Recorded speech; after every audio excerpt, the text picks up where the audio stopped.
Bonsoir, bienvenue dans le journal de TV78. Nous sommes le jeudi 21 janvier. Tout de suite, les titres de cette édition.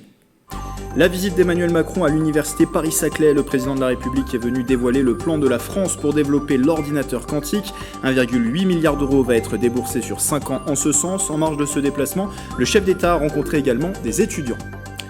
Les étudiants justement privés de cours en présentiel depuis plusieurs mois se sont rassemblés cette semaine dans plusieurs villes de France pour faire part de leur détresse. Et dans ce journal, le témoignage de deux jeunes qui suivent leur cursus à distance.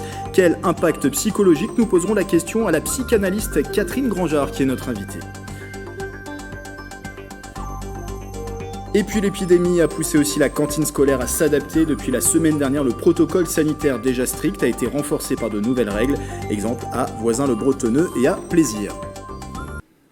Aujourd'hui, c'est ouvert également un salon de l'étudiant un peu particulier. Crise sanitaire oblige, il se déroule cette année en virtuel.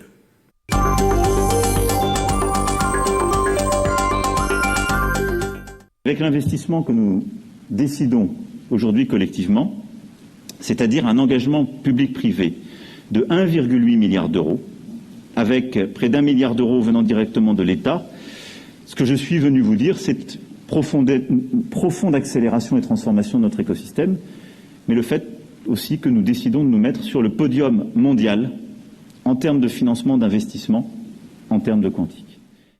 Le président de la République, Emmanuel Macron, s'est donc rendu ce jeudi sur l'université Paris-Saclay, visite au centre des nanosciences et de nanotechnologie de Palaiseau. Il a dévoilé la stratégie quantique nationale. Une feuille de route à long terme a été présentée aux industriels et académiques pour préparer la France de 2030. Au total, 1,8 milliard d'euros va être investi dans la recherche et le développement de technologies quantiques. Elle permettrait notamment d'augmenter les vitesses de calcul, de créer un ordinateur pour résoudre des problèmes qui ne pourraient être résolus avec les machines actuelles. Écoutez la réaction de cet entrepreneur spécialisé dans l'informatique quantique, interrogé par Justine Brasier.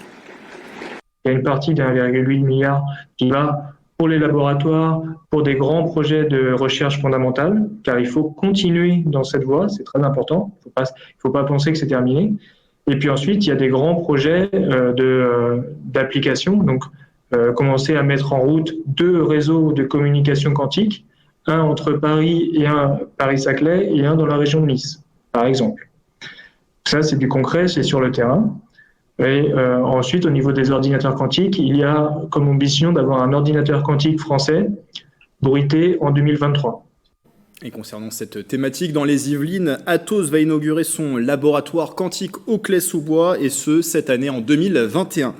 En marge de ce déplacement, Emmanuel Macron a également rencontré des étudiants sur le campus de l'université Paris-Saclay. Avec la crise sanitaire, leur quotidien a été chamboulé.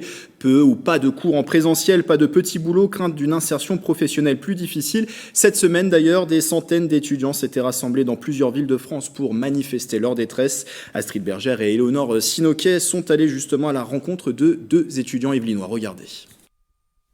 Vladimir est étudiant en Master 2 à Paris-Dauphine. Il n'imaginait pas finir ses études dans de telles conditions. Ce changement radical avec le début de son cursus a été difficile à vivre. La dernière fois que j'ai été en cours, c'était le 22 octobre. On était sur un système semi-présentiel, semi-distanciel dès septembre, donc j'ai pu me préparer un peu à tout ça. Mais les débuts, quand on est passé en distanciel total, ça a été assez compliqué parce qu'on perd le contact avec les autres. On perd le contact aussi avec les enseignants. Et sur une année comme celle du Master 2, c'est quand même assez compliqué parce que c'est une année où on a besoin de beaucoup de soutien. J'ai vu des passages à vide. J'en ai eu un aussi d'ailleurs, ça fait un mois et demi. On était au cœur du confinement en fait, et c'est vrai que là, la solitude commençait à se sentir. Si aujourd'hui son moral va mieux, c'est en partie grâce à l'un des responsables de son master qui lui a donné des conseils pour mieux s'organiser au quotidien. Mais ce manque de lien avec les autres camarades se ressent aussi sur le travail. J'ai senti que ça joue sur la cohésion de la promotion. Parce qu'en fait, finalement, on se connaît moins. Comme on se connaît moins, on sait moins forcément comment les autres fonctionnent. Et ça peut créer des tensions, notamment dans les travaux de groupe. Pour lui qui est en fin d'études, l'insertion dans le monde du travail est une grande source d'inquiétude. Pour valider les masters, on doit aussi avoir un stage. Et là, en ce moment, pour avoir des stages, c'est compliqué. Les entreprises nous disent qu'elles prennent pas de stagiaires à cause du Covid. On ne sait pas non plus quels seront les débouchés sur l'emploi après, donc c'est très compliqué. Louis, étudiant en première année de cinéma, vit dans un campus. Il a donc davantage de proximité avec d'autres jeunes de son âge. Je suis un petit appartement, mais ça fait au final comme si c'était plein d'appartements dans un grand immeuble. On se fait rapidement des potes, on sort un peu le soir, en limitant le Covid, hein, bien sûr. Mais non, on travaille ensemble et puis, franchement, c'est bon enfant et c'est cool. Malgré cette proximité, il était loin de s'imaginer un tel début de vie étudiante. Alors mes études, avant je les imaginais vraiment en mode faire la fête tout le temps. Et je les imaginais, vraiment c'était ça, et c'est ce qui me plaisait aussi dans les études, c'est cette part de se dire bon c'est hyper festif, ça y est on a la majorité, on va faire plein de trucs, on va vraiment vivre nos années 20 quoi. Bon c'est très limité du coup. Les psychologues observent une hausse de nouveaux patients chez les étudiants. Louis n'en fait pas partie, mais pour certains de ses amis, la situation est différente. Alors non, je vais pas voir de psy ni rien. Après j'en parle beaucoup avec mes amis, surtout mes amis qui sont sur la côte vers Nantes, tout ça. C'est sûr que c'est un sujet qui revient assez souvent, surtout j'ai des copains en PACES, et pour eux c'est l'horreur. Et franchement, je me compare à eux, et je me dis, je suis vraiment dans une bonne situation.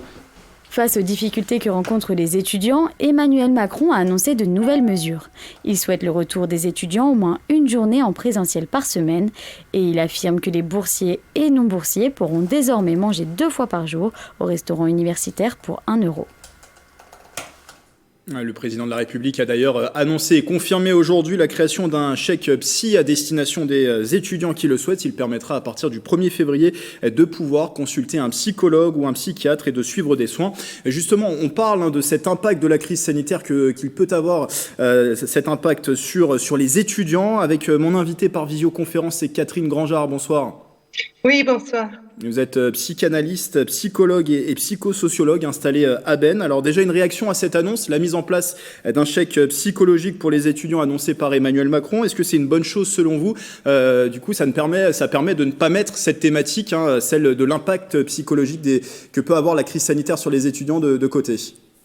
Bien sûr, c'est une excellente chose puisqu'on sait que le nombre de professionnels psychologues à disposition des étudiants dans les centres, c'est vraiment ridicule.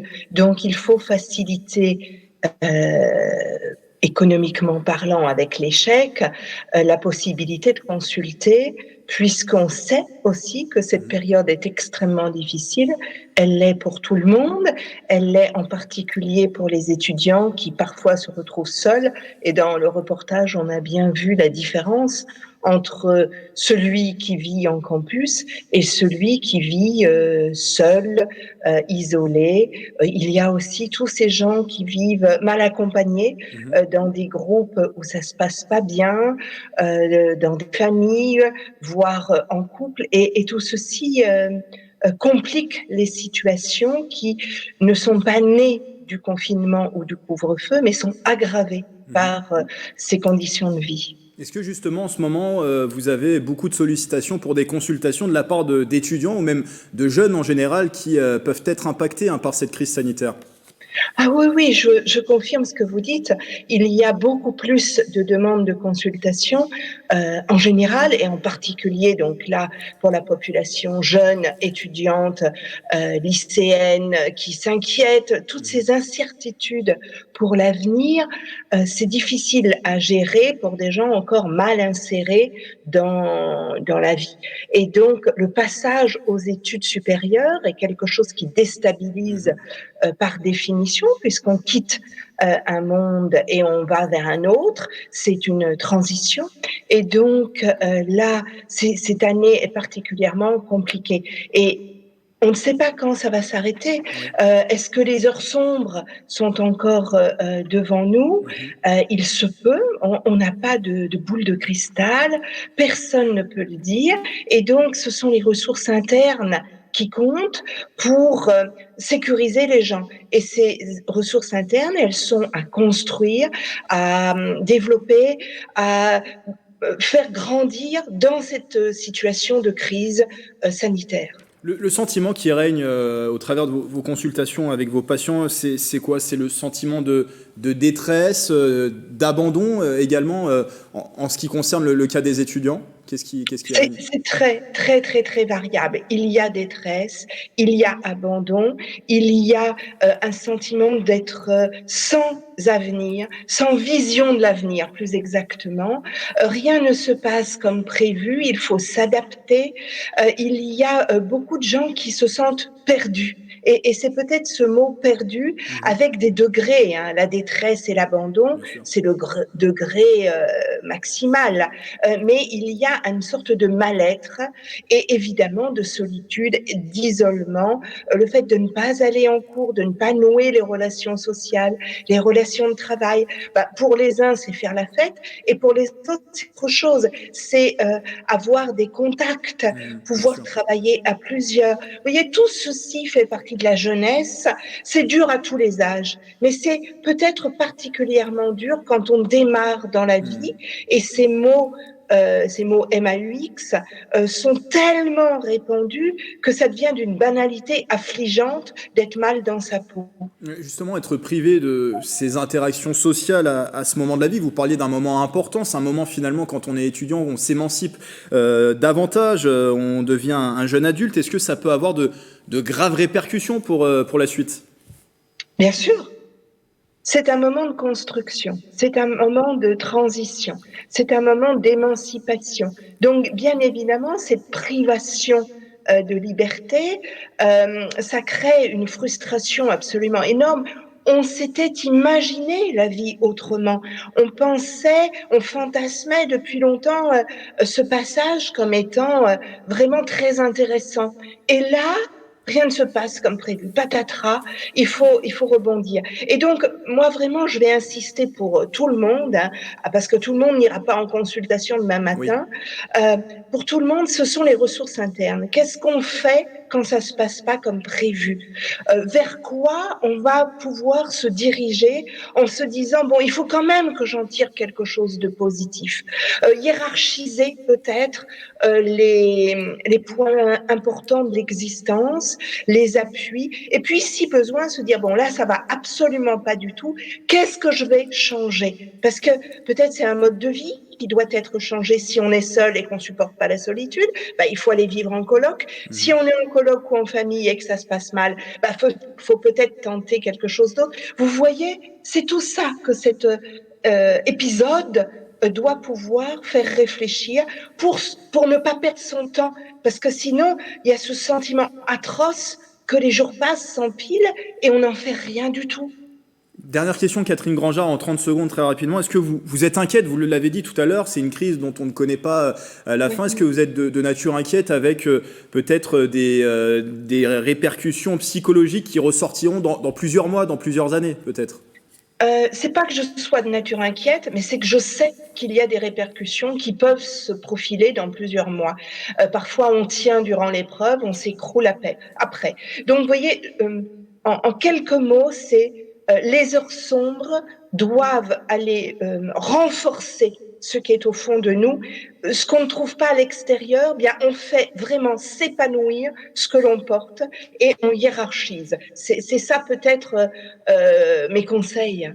Merci Catherine Grangeard justement pour ces conseils. Je rappelle que vous êtes psychanalyste, psychologue et psychosociologue et vous êtes installée à Abennes dans les Yvelines. Merci d'avoir été avec nous. Bonsoir, merci. Face à l'impossibilité justement de se réunir en présentiel, la majorité des salons d'orientation a été rendue virtuelle cette année. C'est le cas du salon de l'étudiant en Ile-de-France qui s'est ouvert ce jeudi. C'est jusqu'à samedi, un événement qui sera accessible en replay et ce jusqu'au 21 février. Les précisions de Bichente Merien Santisteban. Nous avions l'habitude de les voir se rassembler pour discuter avec les professeurs et autres intervenants en vue de leur orientation future. Les étudiants auront cette année accès à des salons virtuels développés pour les accompagner le mieux possible. Quand on se connecte, on arrive dans un hall avec différents espaces, avec différents lieux d'échange. Et puis, on l'a construit de façon à ce qu'on puisse malgré tout mettre en place ce qui importe aux jeunes. En fait, c'est des interactions directes avec les différents intervenants. Parmi les principaux enjeux cette année, Parcoursup. Plusieurs des 9 conférences organisées par le média L'Étudiant sont dédiées à la plateforme d'orientation post-bac.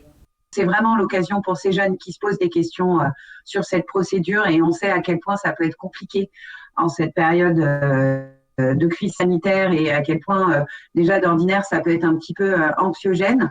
Les conférences seront accessibles en replay jusqu'au 21 février afin que chacun puisse prendre le temps de se renseigner.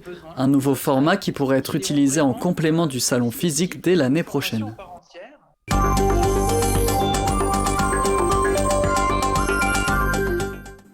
Dans le reste de l'actualité, les transports en Île-de-France qui s'adaptent au couvre-feu. Ce matin, la présidente de la région, Valérie Pécresse, a annoncé que l'offre sur le réseau allait être renforcée entre 15h et 18h. L'objectif, permettre aux franciliens de rentrer en temps et en heure chez eux pour le couvre-feu. Renforcement qui devrait intervenir dans les prochains jours. La région dit travailler sur le sujet avec les associations d'usagers et ligne par ligne. Adaptation également des cantines scolaires pendant cette crise sanitaire. Depuis la rentrée, elles sont soumises à un protocole strict, protocole qui a été renforcé la semaine dernière après les dernières annonces gouvernementales. Reportage à Voisins-le-Bretonneux et Plaisir de Célia Gatsongo et Nicolas Dandry. La cantine de l'école du Bois de la Garenne à Voisins-le-Bretonneux respecte depuis le mois de juin un protocole strict pour protéger les enfants de la Covid. Avec un sens de circulation pour éviter le brassage et le croisement des groupes d'enfants.